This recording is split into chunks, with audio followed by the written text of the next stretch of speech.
Hello, darling viewers. I'm so happy you joined me today. I'm just following up on the past few days on my labiaplasty healing, and there have been some changes, surprisingly, just in the past 4 days or so. And again, with the labia minora area, the skin had been pinched with a loop stitch into making a labia minora, has now shrunk away to be next to nothing. It's certainly not defined at all in terms of a labia minora. It's just sort of like some bunched skin together. And I've decided that since I really want this information to get out, I'm going to put together a collection of views on the timeline of how this thing went down. And you can see the whole healing process, and I will make that in a secret video that I link to. So I hope you find it helpful. It doesn't look horrible, but it's certainly nothing like I thought it was going to be. From the beginning and to now, it's always been kind of horrific and something I'd never wish I'd done. So I guess just this be a warning to everybody to not let them do this to you, because it's kind of wound up just like my first labia minora. I had one that was done in a similar way at my labiaplasty, and that had just become a layer of skin tissue around the introitus, and wasn't anything like it was after surgery. And now it's looking like this is kind of the same thing, but further on the outside, just because it's messed up more of the labia majora. The labia majora, which used to have a nice band of hairless skin from the upper shaft of the penis, a lot of that has been taken away now, so it's much hairier and it looks less natural, in my opinion.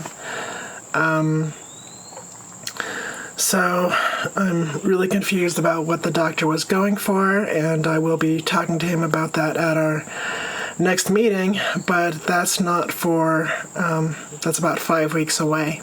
So I'm sure there'll be more changes from then, and I'll probably be even more angry. I think I will probably be looking at finding a malpractice lawyer and seeing if I have a case.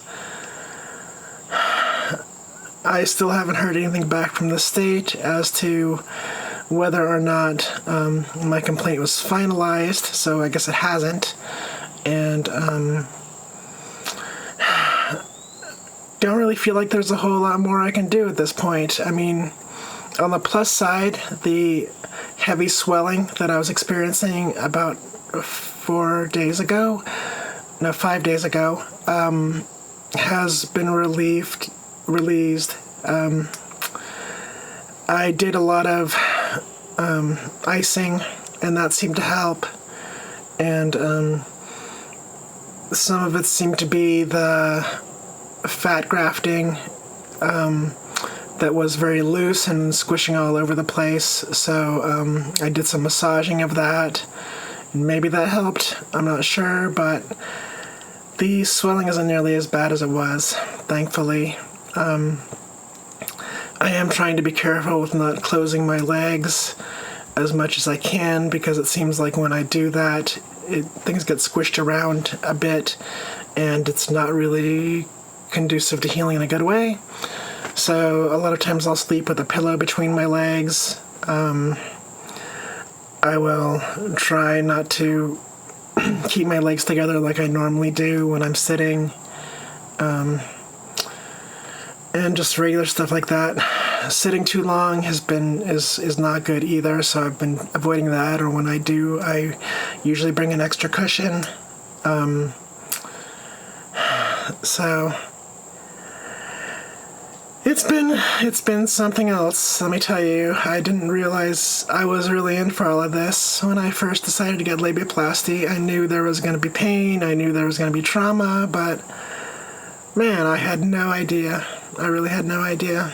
So, just be very careful about what you have done, and ask the surgeon about previous outcomes. Ask the surgeon to show you pictures. Ask the surgeon to draw you a diagram of what you're doing. Be very proactive and say, words aren't enough. I need you to really lay it out for me and show me every little step you're going to make in the surgery so that I understand what I'm getting myself into and I'm not surprised at the end. Because I feel like that's what a lot of us are getting into. When I see other trans women who've had horror stories on Reddit, I'm certainly not the only one. We really have to be fully prepared for all the consequences, and we have to be fully informed about every single thing they're doing. Because if we're not, we may wind up with mutilated genitalia that we're unhappy with and we can never fix. So that's a huge burden to bear. And I hope by doing these videos I can at least enlighten other trans women to be very careful about what they do, to be very informed about what they have done, and to realize that the healing process is going to be difficult. That's really all I have for you today. I'll be able to live with what I have. It's not horrible. It's not an improvement over what I had to begin with, which makes me really upset for how horrible this has all been. But I can live with it so far anyway. We'll see how it continues to go. Supposedly I'm not done with healing until I'm 6 months out, and I'm almost 3 months out now. So, with that, know that I love you unconditionally. I want you to be fully informed. I want you to be at peace. I want you to know all the risks. I want you to know everything that you can. And I want you to be fully at home and comfortable in your beautiful body. Aloha.